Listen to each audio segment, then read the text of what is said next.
How long will it take for me to get good at coding? That's the question that I want to try to address today. Hey, my name is Khan. I'm currently a software engineer at a startup, and I've previously worked for companies like Sony and Google. This is a question I often get from people who are contemplating learning to code or are potentially interested in a career in coding. Now, understandably, newcomers are curious about what to expect. It should be of no surprise, though, that there isn't one conclusive answer that is appropriate for everyone. That said, in an attempt to answer this question comprehensively, in this video, I'm going to cover defining what we mean by good, compare hypothetical learners studying different amounts of time, talk about the pros and cons of each approach, and discuss the pitfalls you want to avoid in constructing your learning roadmap. Okay, let's get started. So what do I mean by good? In order to actually answer the question of how long it takes to get good with any reasonable degree of thoroughness, we first have to define what we mean by good. Now, good can mean different things for different people.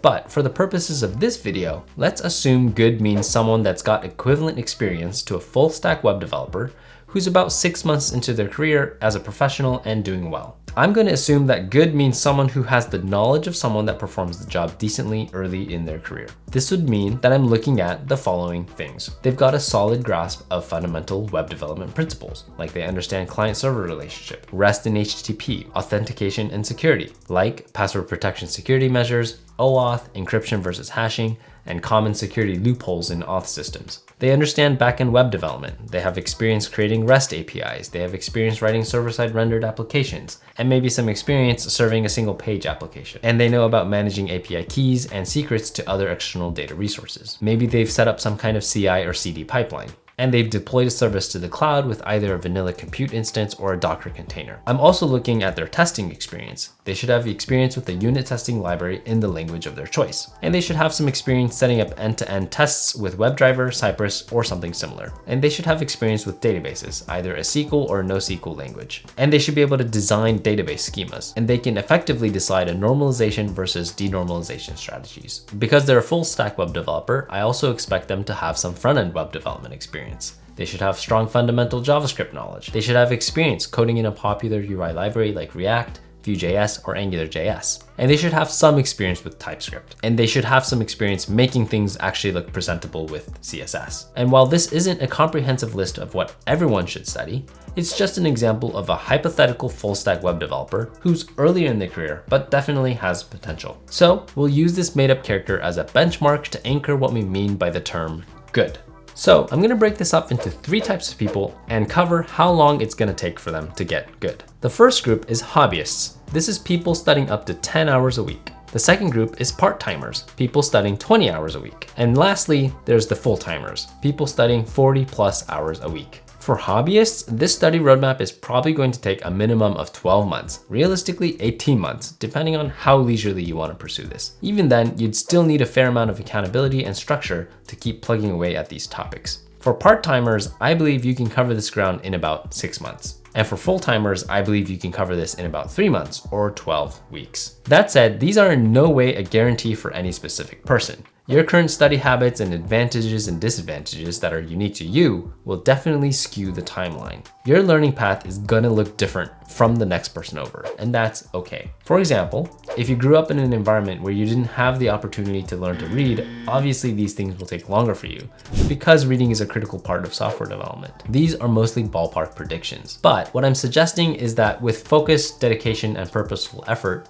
these are fairly realistic for a majority of people contemplating programming. Okay, let's talk about the pros and cons of each approach. The hobbyist, coding maybe 1 to 2 hours on night and weekends, is gonna have the easiest time progressing through the materials, although slower than the other 2 types. The good thing about taking a hobbyist approach is that you'll have the most time to let ideas marinate in your head and solidify your understanding over time. The critical advantage you have with this approach is the luxury of time and space to let your thinking take place. Ironically, when being exposed to new concepts and new materials, the amount of space and time you have to think about each new thing can make it easier for knowledge to solidify. So think of this as like the tortoise approach, slow and steady, but always progressing. The obvious downside to this approach is that you can only expose yourself to so many new concepts at once before you spread yourself too thin. The part-timer.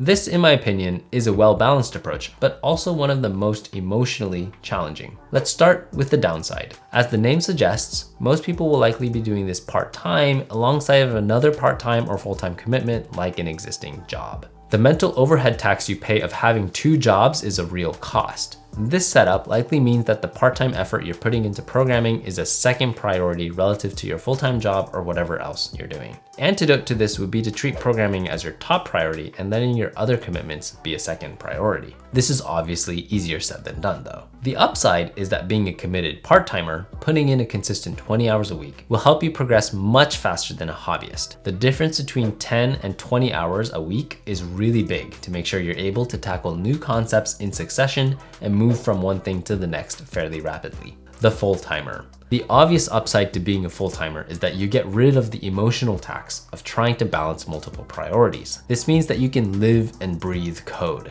And to be honest, if you don't have any other priorities, you can probably go all in and do something in the range of 50 to 60 hours of learning a week. This is what a full-time coding bootcamp environment is like. This immersive experience is obviously effective at helping you proceed rapidly. But the primary downside is that it's gonna feel like drinking from a fire hose and having water continually running out of your ears as you try desperately to drink as much water as possible. These topics are intellectually challenging and require you to think deeply. When you have an aggressive curriculum that exposes you to new concept after new concept, you're just not gonna have the time to let everything sink in. This would be like the hare in the tortoise and hare analogy, except one that's trying to run at a pace that it can barely run at. Obviously, there are less extreme ends of the spectrum, working a nice 8 hours a day, for example. Just know this is reasonable too, and you'll pick up concepts more thoroughly, but you won't get through everything as quickly as a bootcamper does, going through an immersive 50 to 60 hour experience. Now, there are gonna be several pitfalls that you should be aware of. The first one is no solid roadmap. Now, I do want to mention that your study roadmap could be severely flawed, and that could burn away precious days of studying. For example, it doesn't make sense for you to try to study React if you've never touched HTML, CSS, or JavaScript before. This is why it's so important to at least follow some kind of reasonably well thought out roadmap or learning curriculum. However, creating one for yourself is easier said than done. You don't know what you don't know, right? How are you, as a beginner, supposed to know what roadmap is reasonable? You can't, and that's understandable. So you'll want to make sure to do your research. Roadmap.sh is a great resource. Odin Project is also a solid resource to check out. You can join subreddits, join creator-led communities, and ask questions. Or you can get talking with other peers in a similar situation as you and share information. There are plenty of people ahead of you in your journey that would be willing to chime in if you're just okay with asking for a helping hand. The second pitfall is not enough social accountability. Now, it's in your best interest to surround yourself with peers that are doing something similar as you. If you can't make that happen, then at least work in public so that you're being held accountable physically. The comfortable home where you have access to leisures and distractions are not gonna be your friend. Learn how to design your environment well. It'll pay big dividends. The third pitfall is not enough financial accountability. Another angle to keep in mind is that paying for access to courses, mentorships, and communities can be great for financial accountability. Don't get me wrong, I'm not saying that you need to pay to become better. Not at all. But money is an effective tool for creating accountability. Forcing yourself to pay for something does not just benefit the business that's selling you the solution. It benefits you, primarily, as a learner in the form of an increased emotional investment. Leverage your money for what it's good at, creating accountability, and disincentivize slacking off. Okay, so that's it. I hope this helps you get an idea of how long this journey is going to take if you're contemplating a career switch, and I hope you found this information helpful. If you want more videos like this, like the video and subscribe to the channel. I also have a coding newsletter where I share insights on becoming an effective software engineer and high-performing individual. Check it out if you're interested. I'll leave a link to it in the video description. Okay, see you in the next video. Bye-bye.